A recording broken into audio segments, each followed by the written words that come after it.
Avant de commencer, je vous invite à scanner le QR code qui est là. Alors, il s'agit d'un Linktree, en fait. C'est un Linktree qui va rassembler l'ensemble des outils qui vous seront mentionnés ou présentés tout au long de la présentation.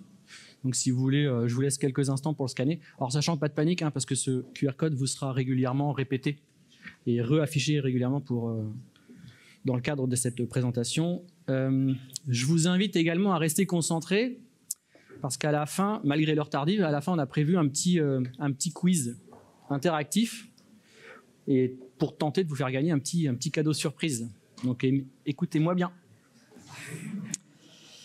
Du coup, bienvenue à tous pour cette avant-dernière conférence de la journée. Avant de commencer, je vais me présenter en quelques mots. Damien Guérin, bon, ça fait une vingtaine d'années maintenant que je travaille dans la région toulousaine, donc il y a beaucoup de personnes que je reconnais. J'ai travaillé pour quelques grands groupes comme Airbus, Air France, BPCE, IBP, pour n'en citer que quelques-uns. Et aujourd'hui, ça fait à peu près plus de 5 ans que je suis à Lyra Network et j'ai eu comme mission d'accompagner Lyra dans l'industrialisation d'OpenAPI au sein de son SI. Et c'est de cette présentation, de cette mission, vous m'entendez encore là ? Bon. C'est donc de cette mission qu'est née cette présentation. Donc vous l'aurez compris, cette présentation n'est ni plus ni moins qu'un retour d'expérience sur l'usage d'OpenAPI, notamment en vous expliquant l'ensemble des difficultés quand on décide d'adopter ou d'épouser ce standard. Vous verrez qu'au sein d'un SI, OpenAPI nous apporte de nombreux avantages. J'y reviendrai, notamment sur les gains de productivité, de maintenabilité. Mais vous verrez aussi que l'on peut parfois se sentir un petit peu démuni. Et je spoil un peu, mais vous verrez que c'est notamment par l'implémentation d'un outil spécifique que l'on a pu répondre à certaines de nos problématiques. Avant d'entrer dans le vif du sujet, alors je vous propose peut-être un petit rappel sur la naissance d'OpenAPI. Alors je vous propose un petit retour en arrière. On est dans les années 2000, avant 2010.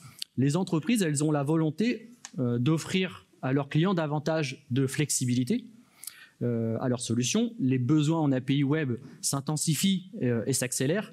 L'usage du REST est déjà très largement répandu. On considère qu'il a déjà gagné la guerre, finalement, face au SOAP, qui, lui, est jugé trop dépassé, trop lourd, pas assez portable. Et même si le REST devient l'approche à adopter pour nos Web API, il n'en demeure pas moins qu'il y a quelques manques. Comme par exemple l'absence totale de langage descriptif, un peu finalement comme l'est le WSDL pour le SOAP. Et que dans une certaine mesure, le reste, c'est encore pas mal de bricolage. En 2010, il y a plusieurs solutions qui quand même émergent et qui naissent. Pour n'en citer que quelques-uns, alors je ne sais pas s'il y en a qui connaissent, pour les plus vieux peut-être d'entre nous, il y a Ramel, Blueprint, Loopback. Donc il y a plusieurs solutions. Comment choisir ? Vous verrez que finalement, depuis, il n'y a plus de débat. Puisqu'en 2011, il y a une personne qui s'appelle Tony Tam. Alors à l'époque, c'était le CTO de Wordnik. Alors Wordnik, c'était un dictionnaire en ligne à but non lucratif. Et ce Tony Tam propose son langage descriptif avec Swagger 1.0. En 2014, il propose une évolution à Swagger, donc avec Swagger 2.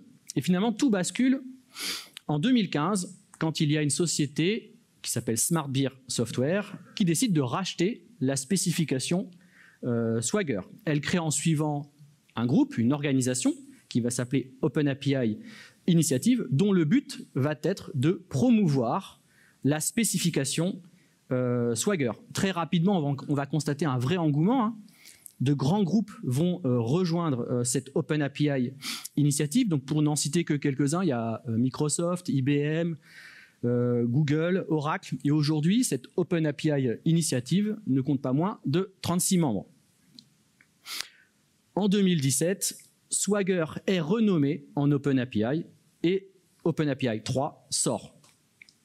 En 2021, on est rendu à OpenAPI 3.1.0, qui est la dernière version en vigueur. Donc OpenAPI, c'est aujourd'hui la norme, très largement plébiscitée. Et comme vous l'avez vu, c'est notamment parce que c'est poussé par de grands groupes, de grands noms de l'industrie informatique. retenez aussi que finalement, Swagger, au sens spécification du terme, n'existe plus. Mais vous verrez que le terme Swagger existe toujours, vous retrouverez des références sur Internet, mais c'est maintenant une stack d'outils que SmartBeer Software propose pour exploiter OpenAPI. Pour n'en citer que quelques-uns, vous avez certainement entendu parler, Swagger Editor, Swagger UI, Swagger Hub, etc. J'y reviendrai dès lors que j'aborderai avec vous la partie outillage. Maintenant qu'on a vu ensemble les différentes étapes qui ont amené un peu l'émergence d'OpenAPI, on va répondre un peu à la question, mais concrètement, OpenAPI, qu'est-ce que c'est? Alors, concrètement, c'est un standard qui va nous permettre de présenter l'ensemble des caractéristiques d'une API REST au travers d'un simple fichier à la fois compréhensible par l'homme et par la machine, autrement dit, qui soit parsable.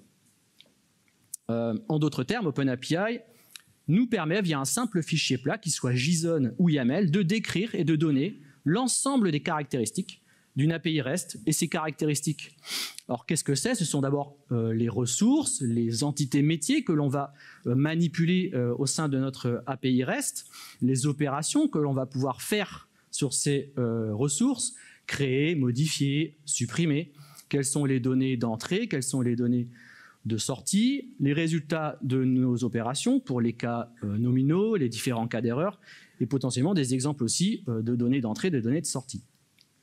Alors ce que je vous propose, c'est de vous présenter un exemple, enfin l'exemple qui vous est affiché, je vais vous le commenter. Il s'agit finalement d'une spec OpenAPI pour une API de gestion d'utilisateurs. Alors est-ce qu'on voit mon pointeur? Oui. Alors, c'est donc un OpenAPI en YAML qui va nous permettre de décrire cette API REST de gestion d'utilisateurs, donc dans un fichier YAML. Il faut savoir qu'OpenAPI, dans OpenAPI, il y a 8 objets racines. Je vous propose de revenir sur les principaux. Donc le premier objet, c'est l'objet OpenAPI. Donc en fait, finalement, vous le voyez, c'est ni plus ni moins qu'un attribut qui contient un numéro de version.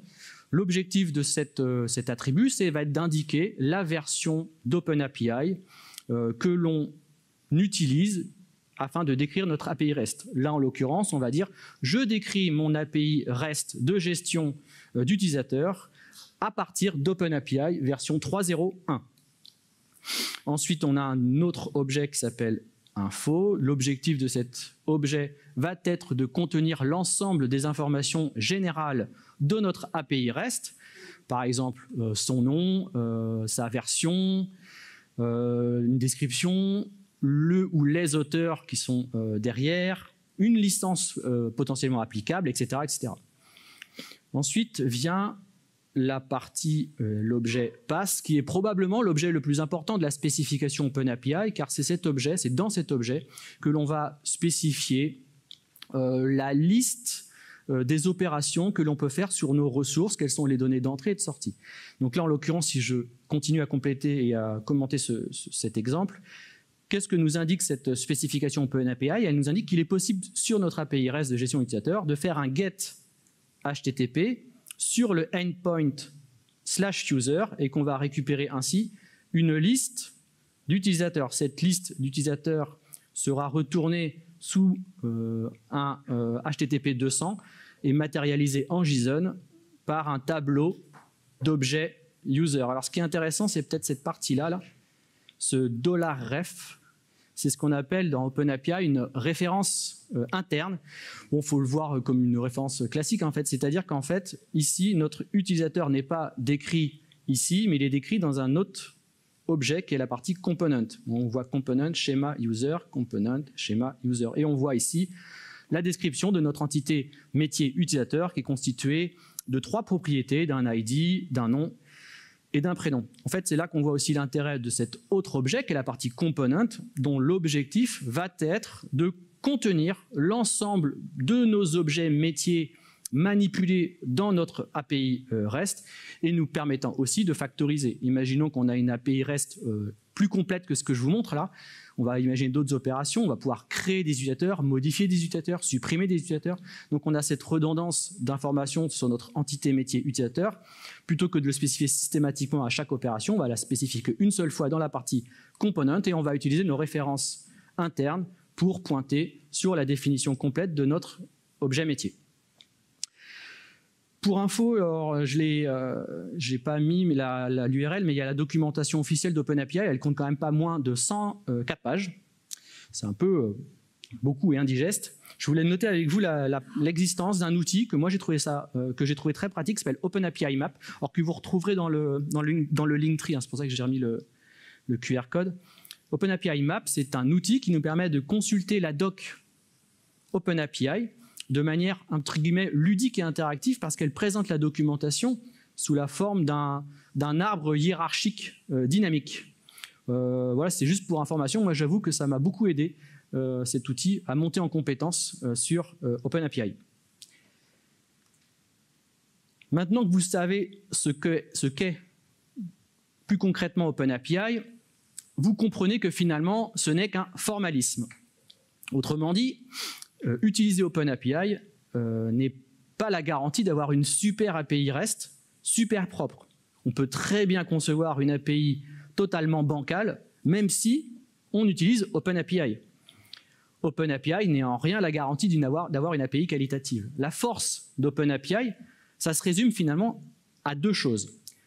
La première, c'est de proposer un langage commun, standard, pour décrire l'ensemble de nos API, de notre produit ou de notre SI, mais c'est aussi de profiter d'un très large écosystème d'outils. Et c'est ce que je vous propose de découvrir maintenant. Alors, des outils autour d'OpenAPI, il y en a énormément, des tonnes. Ces outils peuvent être de plusieurs natures, des outils de génération de code, serveurs clients, des générations de tests, de mock, des générations de documentation, des éditeurs de spec OpenAPI, WYSIWYG, etc., etc. Alors pour info encore, il y a un outil qui s'appelle, enfin c'est un site en fait qui s'appelle OpenAPI Tools, donc qui est un site qui référence la liste des outils, enfin une liste d'outils autour d'OpenAPI. Aujourd'hui, il y a plus de 350 outils qui sont référencés, nous permettant d'exploiter OpenAPI.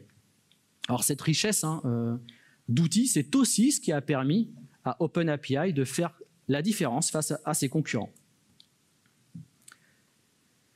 Alors cette richesse, quelque part, c'est aussi, dans une certaine mesure, une faiblesse. Alors c'est un peu comme, je ne sais pas si ça va parler à certains, mais c'est un peu comme les modules Node.js finalement. Il y en a tellement que parfois on peut s'y perdre.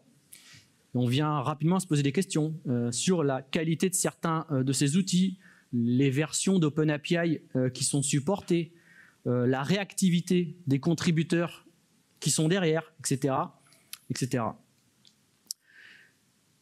Mais heureusement, il y a des outils qui sont aujourd'hui inévitables. Et quand on parle des outils OpenAPI, on est obligé de parler des outils, souvenez-vous, Swagger de SmartBeer Software, alors qui se targue aujourd'hui de plus de 10 millions de téléchargements de ces outils. Et je vous propose de revenir un petit peu sur quelques-uns de ces outils. Alors il y a Swagger Editor, qui est un outil d'aide à la conception OpenAPI. Alors je vais vous montrer à quoi ça ressemble. Hop. Alors Swagger Editor, c'est ça. Alors Swagger Editor, c'est un outil un peu particulier dans la mesure, alors c'est un éditeur, hein, comme son nom l'indique, mais il inclut un autre outil qui s'appelle Swagger UI, qui est la partie de droite. C'est la partie de documentation, de génération de documentation. Donc Swagger Editor est un éditeur qui intègre un viewer Swagger Editor à droite, que l'on peut aussi utiliser indépendamment. On peut très bien utiliser Swagger UI sans utiliser Swagger Editor. Or, Swagger Editor, c'est donc un éditeur qui nous permet de modifier notre spec et de consulter, de générer la documentation et de constater nos modifs en temps réel.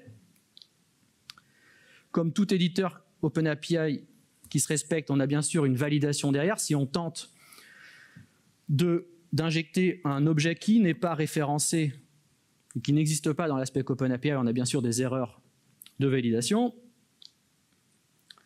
Si on revient sur la partie de droite avec Swagger Editor, Swagger UI, donc on a bien sûr une documentation qui est organisée sous la forme de ressources avec les différentes opérations que l'on peut faire sur ces ressources. Et ce qui est pas mal avec Swagger UI, comparé à ses concurrents, j'y reviendrai tout à l'heure, c'est la possibilité d'exécuter des requêtes directement avec le viewer. Donc là, en l'occurrence, je vais être en mesure de pouvoir exécuter directement la requête get/users directement sur un serveur et de constater la réponse directement dans l'IHM. Donc là, on a notre tableau d'utilisateurs. Maintenant, parlons peut-être un petit peu des inconvénients. Alors, je ne sais pas s'il y en a un qui vous saute aux yeux. Bon, je vais ménager le suspense, mais c'est cette partie-là, là. C'est qu'en fait, l'inconvénient de Swagger Editor ou Swagger UI, c'est l'absence totale de validation des exemples. Donc là, en l'occurrence, j'ai donné comme exemple de retour value toto 1, qui est totalement en inadéquation avec ce que j'ai spécifié ici, où j'ai dit que je devais recevoir un tableau d'utilisateur en JSON. Donc là, effectivement, le value toto n'a strictement rien à voir. Mais ça ne le gêne pas, vous avez vu, il n'y a pas d'erreur de validation. Après, un autre inconvénient, qui est peut-être un peu plus subtil, celui-là, c'est qu'imaginez qu'on a une API REST. Bon là, elle est basique, hein, parce qu'on a juste une opération sur une seule entité users, mais imaginez qu'on a une API REST qui manipule d'autres entités métiers avec plein d'autres opérations.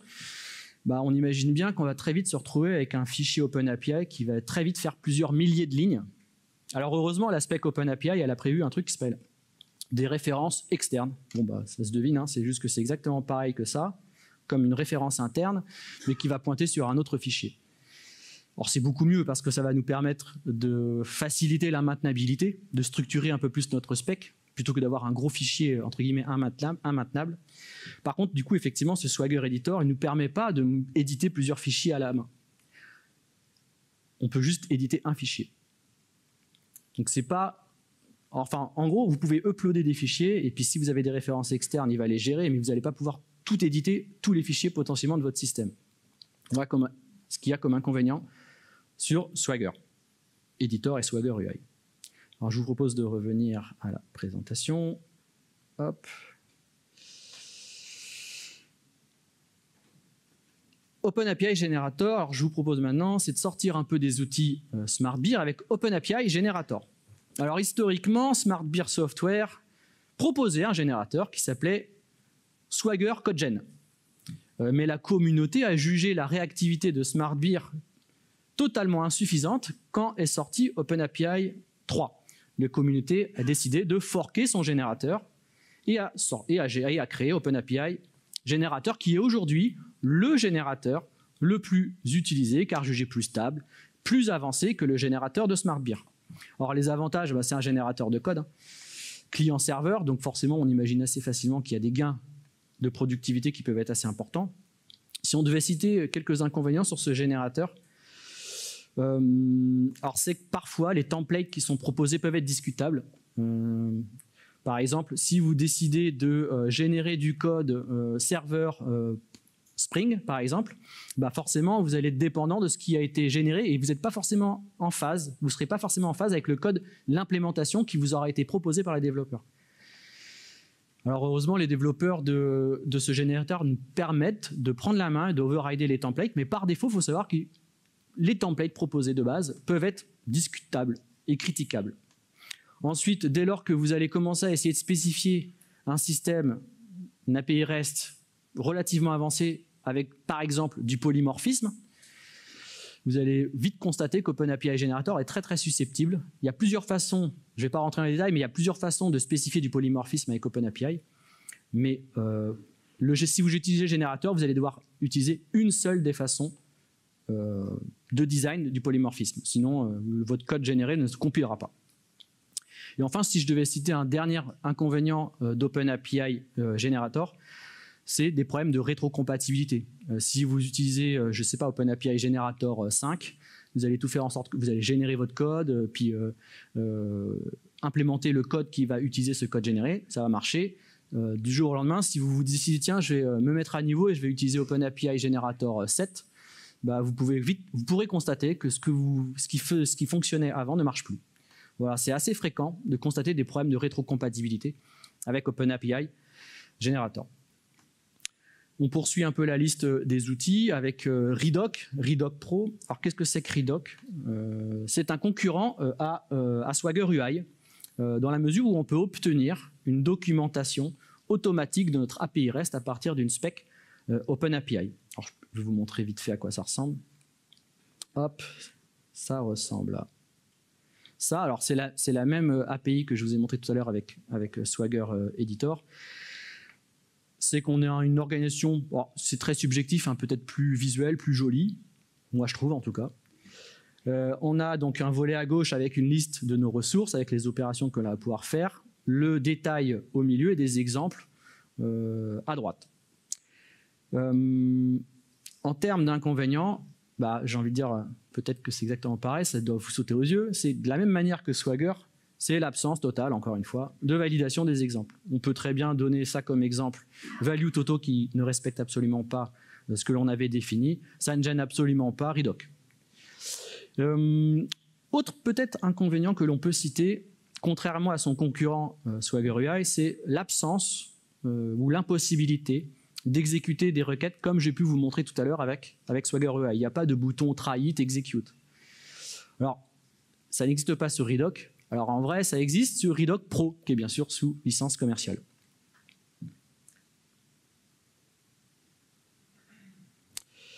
Et enfin, dernier outil que je voulais mentionner, c'était Happy Curio Studio. Alors Happy Curio Studio, qu'est-ce que c'est? C'est un éditeur OpenAPI, WYSIWYG, gratuit, qui faisant aussi office de portail développeur, je vais vous montrer, dans la mesure où il centralise l'ensemble de nos spécifications OpenAPI, de nos produits ou de notre SI à disposition de nos développeurs. Alors ça ressemble à ça. Hop. Donc là par exemple, moi j'ai un peu anticipé, hein, j'avais créé quelques OpenAPI dans le système. Donc là on peut tout de suite avoir accès à une sorte de portail développeur, on peut tout de suite imaginer plein d'OpenAPI, plein de specs sur tout notre SI par exemple. On peut rentrer sur et obtenir le détail d'une spécification en particulier. On peut consulter la documentation. Alors ce que vous voyez, c'est que Happy Curio Studio utilise Redoc comme viewer par défaut. On peut après éditer la spec et bien sûr en mode WYSIWYG. Alors, et on peut tout de suite consulter et constater l'OpenAPI qui est généré. Alors voilà, l'avantage, j'ai envie de dire, de ce genre d'outils, c'est qu'on est capable de designer des specs OpenAPI d'un système sans forcément être obligé d'assimiler la spec OpenAPI. Après, selon moi, c'est aussi un inconvénient. C'est qu'on est en train de, avec ce genre d'outils, bah finalement, bah on est capable de faire des specs OpenAPI sans avoir la possibilité de monter en compétence sur cette technologie. Ce qui est à mon sens relativement dommageable.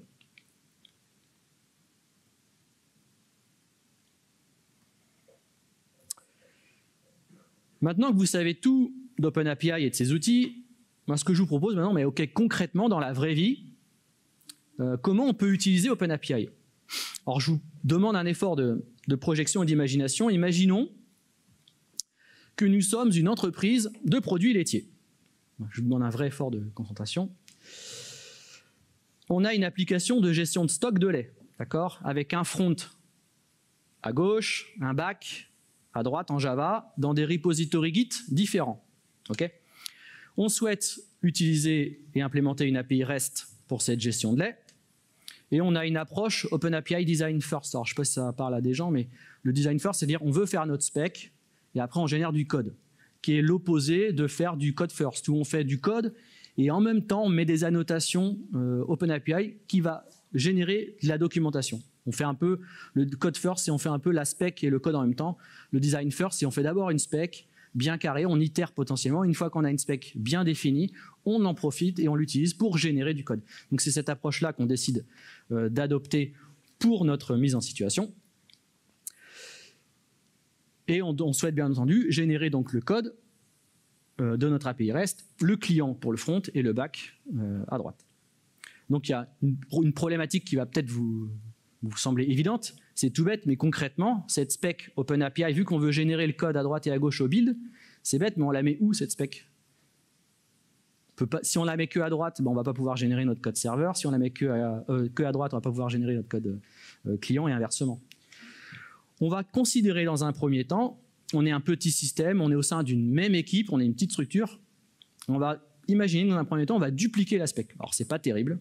Les avantages, c'est que c'est facile et c'est gratuit. Alors, les inconvénients, vous le devinez tout de suite, c'est qu'on a une gestion du changement qui n'est absolument pas optimale. On a un vrai risque de désynchro. Dès qu'on va commencer à faire une modif sur notre spec OpenAPI, il ne faudra pas oublier de répercuter ces changements à la fois à droite et à la fois à gauche. Continuons un petit peu cette mise en situation. Imaginons maintenant qu'on a une nouvelle application qui émerge, une application cette fois de gestion de beurre. Et on a encore besoin de connaître les stocks de lait pour estimer les stocks potentiels de beurre. Là, par contre, on va avoir une nouvelle équipe qui va gérer cette nouvelle application. Cette nouvelle équipe veut également générer le code du client. Elle veut avoir accès aussi à la documentation de cette API REST. Le problème, c'est exactement le même. Où est-ce qu'on va mettre cette spec? On peut légitimement plus partir du principe qu'on va la copier-coller, parce qu'il faudrait la copier-coller 3 fois. Et là, franchement, on est vraiment dans un système inter-équipe, microservice. On se doute bien que ça ne va pas tenir très longtemps, cette affaire. Alors, ce qui serait peut-être bien, la proposition, ça serait de considérer la spec OpenAPI comme un livrable à part entière, comme un artefact Maven. Un vrai artefact. Ce qui fait que du coup, au build, chacun des systèmes serait en mesure alors d'aller récupérer sa dépendance, cette OpenAPI, de manière automatique, et de générer le code associé. Alors les avantages, voilà, ça résout les problèmes un peu de gestion du changement, dans la mesure où effectivement les OpenAPI sont des livrables à part entière avec leur propre cycle de livraison. Alors les inconvénients avec ce système, c'est je parle de Maven, donc on est un petit peu cloisonné au monde Java. Et l'autre inconvénient, qui est peut-être pas des moindres, c'est que dans toute la stack d'outils qui existe OpenAPI, il n'y en a aucun qui nous permette de répondre à cette problématique. Soit, on continue. On a une nouvelle application qui émerge, encore, la dernière, je vous rassure. Une appli de gestion de glace, cette fois. Et le besoin, c'est le même. On a besoin de connaître les stocks de lait pour estimer les stocks potentiels de glace. Par contre, dans ma boîte de gestion de produits laitiers, on est très technophile et on décide d'écrire notre serveur de gestion de glace, non plus en Java, mais en Node. Et là, donc, il s'agit d'une nouvelle équipe qui a encore une fois besoin de générer son code à partir et d'avoir accès à la documentation. Donc la problématique, encore une fois, c'est exactement la même. La solution précédente de considérer l'aspect OpenAPI comme un livrable Java ne répond plus à notre problématique. Donc finalement, ce qui serait presque encore top et encore mieux, c'est de considérer notre spec OpenAPI comme un livrable Java et ou NPM. Encore une fois, les avantages, c'est les mêmes que précédemment. Et là, toujours pareil, c'est qu'il n'y a pas d'outils qui nous permettent de répondre à ce besoin. Et enfin, dernier cas de figure, on aimerait bien rendre accessible notre API REST de gestion de lait et de l'ouvrir à nos clients. Donc on pourrait imaginer que, je ne sais pas, moi, ça serait une sorte de centrale d'achat d'un grand groupe de distribution, par exemple. On veut qu'ils puissent interagir directement avec notre système pour connaître nos stocks, par exemple. Donc l'API REST que l'on va attaquer sera exactement la même pour nos appels internes que je vais considérer par exemple OpenBar, sans aucune couche de sécurité. Par contre, tous les appels externes qui viennent de nos clients, on aimerait bien que pour le coup, il y ait une couche de sécurité avec par exemple une authentification de nos clients pour mettre par exemple en place, je ne sais pas moi, un système de quota de consommation d'API par exemple. Donc finalement, si je résume, c'est qu'on a besoin pour une même API REST, une même implémentation, on aurait presque besoin d'avoir 2 OpenAPI. Un pour nos appels internes OpenBar et un pour nos appels externes avec une couche de sécurité. Donc ce qui serait bien, c'est de pouvoir rajouter cette couche de sécurité pour répondre à notre besoin en évitant de dupliquer la spec. Parce qu'on imagine bien qu'on ne va pas dupliquer la spec pour répondre à ce besoin. Parce qu'en termes de maintenabilité, on revient dans les écueils de tout à l'heure.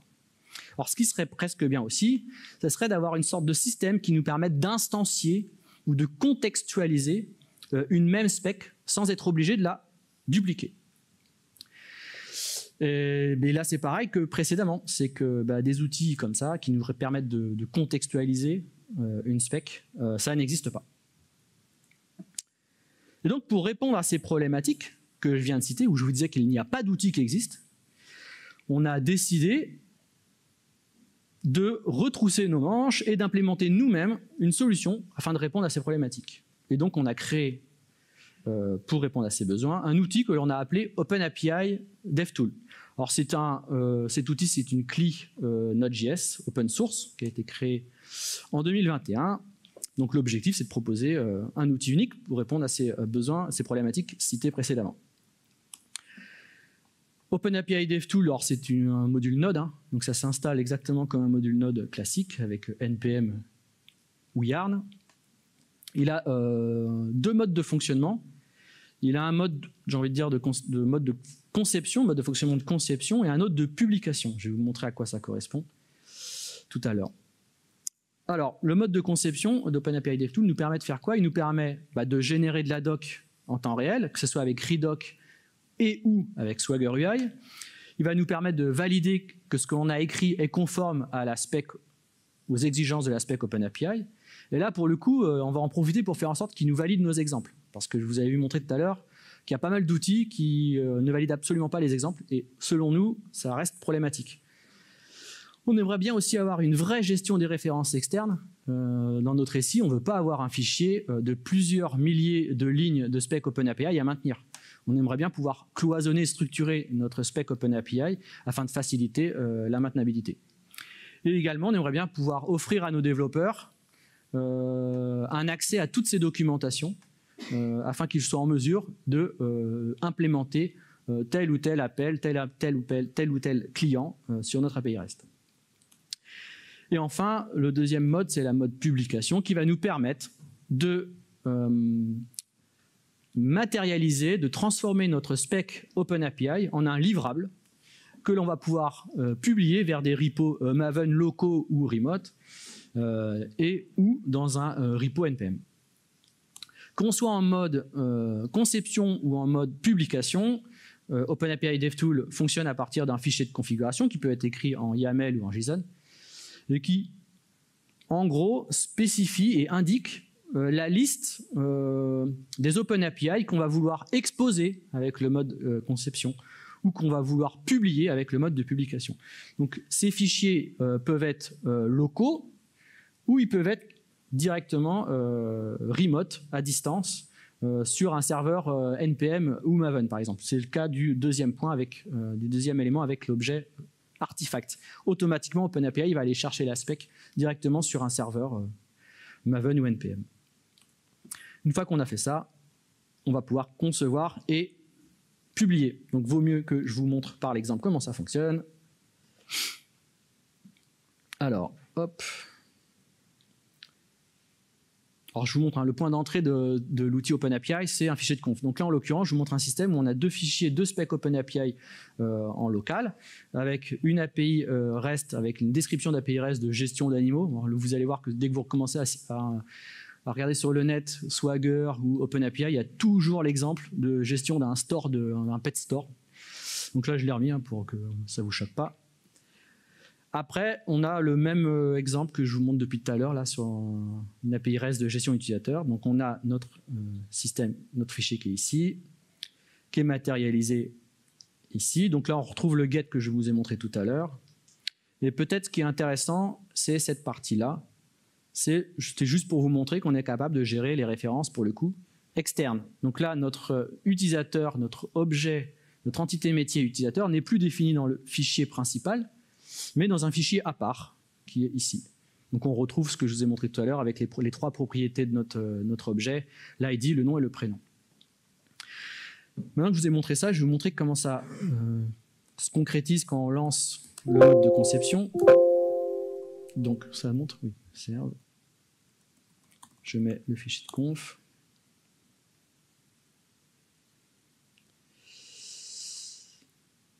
Voilà, donc par défaut, on monte une sorte de portail développeur. Donc imaginez que tout à l'heure, on a notre fichier de conf qui spécifiait qui contenait des liens de tous les OpenAPI de notre SI. On aurait tout accès ici. Tous les développeurs pourraient avoir accès à la documentation de chacune des API REST. Là, on peut rentrer dans le détail de une, par exemple. Donc, par défaut, on utilise Redoc, mais par contre, on a aussi Swagger UI qui est exposé, qu'on retrouve ici. OK. Après, comme je vous disais tout à l'heure, c'est un outil d'aide à la conception. Donc, de la même manière que Swagger Editor, on est capable de modifier la spec. Là, par exemple. Et de constater en live les changements. Alors là, je ne peux plus vous montrer des exemples qui ne valident plus parce que OpenAPI rejette, OpenAPI DevTool rejette les exemples qui ne valident pas les schémas décrits. Voilà. Et maintenant, ce que je voulais vous montrer, c'est la partie publication qui transforme une spec OpenAPI en un livrable. Alors pour ma démo, j'ai mis en place, j'ai un serveur Nexus, je ne sais pas si ça parle à tout le monde, qui va nous permettre de contenir l'ensemble de nos artefacts, de nos livrables. Donc là, vous voyez qu'il est vide. Si maintenant je lance OpenAPI DevTool en mode publication, il va publier nos specs OpenAPI dans le Nexus. Donc voilà, donc il y a encore mon pet store là. Et il y a mon spec OpenAPI de gestion d'utilisateur. Et une fois qu'on a fait ça, on peut retomber un peu sur nos pattes, c'est-à-dire de pouvoir générer le code automatiquement à partir du moment où on a un système qui pointe ou qui utilise, qui spécifie notre API REST, notre OpenAPI comme une dépendance lambda. Donc là, en l'occurrence, j'ai un exemple ici où je dis, bah moi, mon code Java, là, où c'est un exemple lambda, hein, où je génère un client en Java, je lui dis, bah moi, pour générer mon code, j'ai besoin de cette dépendance-là. Donc on a dit, ma spec OpenAPI de gestion utilisateur en version 1.0.0 est une dépendance. Et du coup, à partir du moment où on a fait ça, on va pouvoir générer le code de manière classique.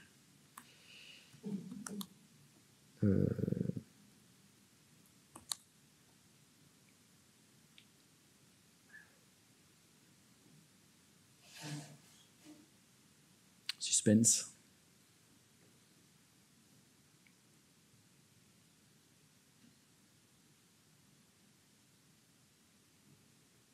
C'est juste pour vous montrer, je ne vais pas vous montrer tout ce qui a été généré, mais c'est surtout que je voulais vous montrer le modèle user qui est généré. Donc on retrouve après notre code généré avec l'ID et les noms prénoms.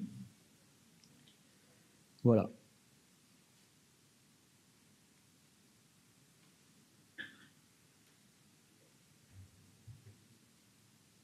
Voilà, donc si je devais un peu résumer notre expérience d'OpenAPI en quelques mots, alors je dirais que de prime abord, l'industrialisation d'OpenAPI, dans la vraie vie, elle n'est pas si simple.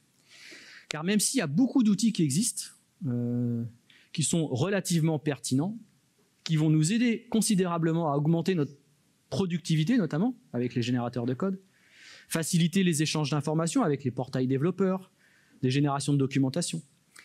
On voit que finalement, dans la vraie vie, dans une vraie entreprise, il y a quand même certains besoins qui sont réels et qui ne sont pas du tout adressés. Dès lors qu'on a un peu conscience de ces manques et qu'on essaye de les résoudre, finalement, on se rend compte qu'on a très très vite un retour d'investissement qui devient très intéressant. Mais il ne faut pas se lancer dans une adoption massive d'OpenAPI sans avoir vraiment mesuré tous les manques ou tous les écueils qui peuvent arriver dès lors qu'on part sur ça. C'est tout pour moi. Alors par contre, chose promise, chose due, on avait mis en place un petit système de quiz interactif pour tenter de vous faire gagner un petit cadeau. Alors les gens de l'IRA ne doivent pas jouer normalement.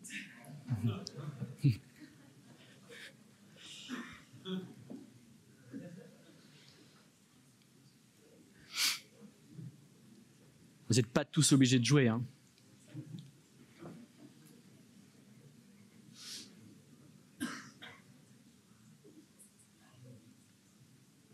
Oula. Ah, vous êtes nombreux.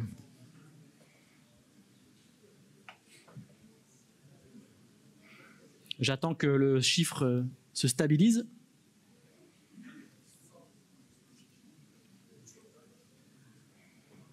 attends. On y va, vous avez eu le temps là quand même, non? Il y en a qui hésitent. 104, 105, 104, 105. J'y vais, hein. Alors attention, il faut avoir bon aux réponses qui vont arriver, mais il faut être aussi le plus rapide possible. J'ai oublié de l'indiquer ça.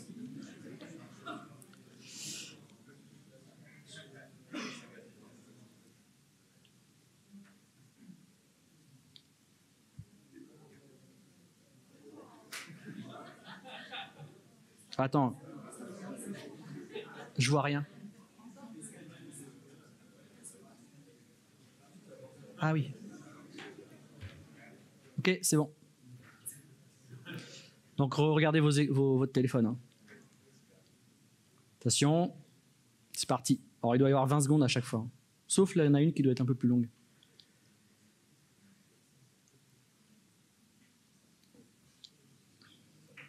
Attention, hein, c'est une question qui est tournée à la négative. Hein. Ne vous faites pas avoir. Bon, vous avez vu qu'on est un peu gentil quand même.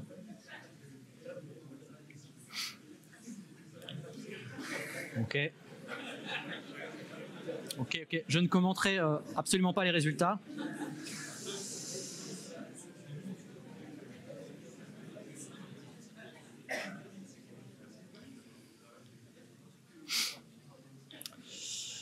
Le plus rapide, Amines.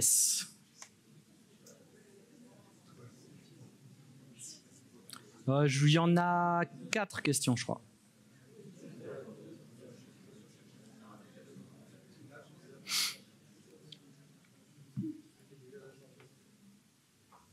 Facile.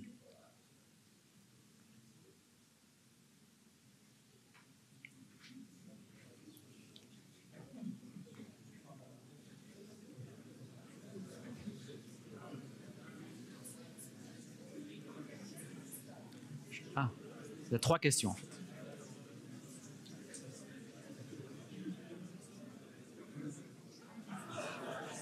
Ah, il y avait un piège. Officiellement, OpenAPI est sorti en 2017. Et OpenAPI Initiative a été créé en 2015. Et 2011, c'est Swagger en fait. Eh ouais.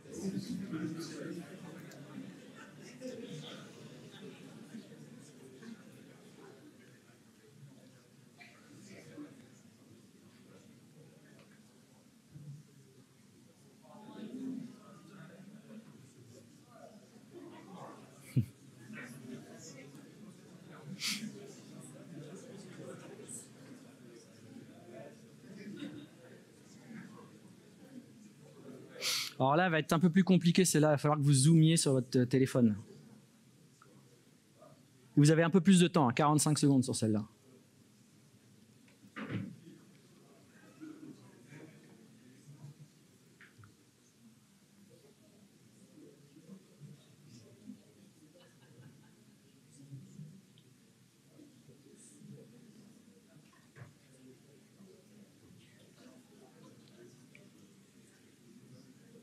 Attention, la question est tournée de la façon négative aussi.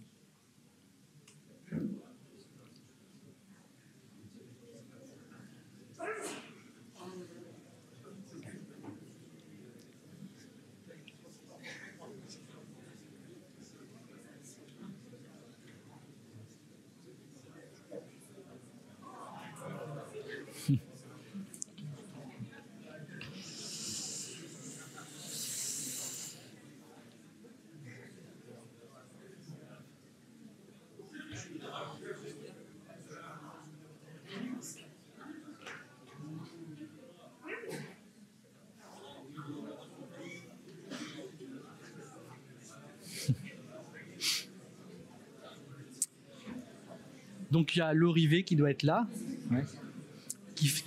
Elle devra venir au stand Lyra, dans la partie sponsor, pour récupérer son merveilleux cadeau.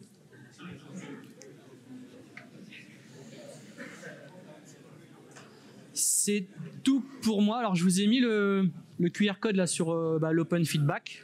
N'hésitez pas à mettre votre retour, négatif ou positif. Et puis on peut enchaîner sur des questions, s'il y a des questions. Non, c'est une question.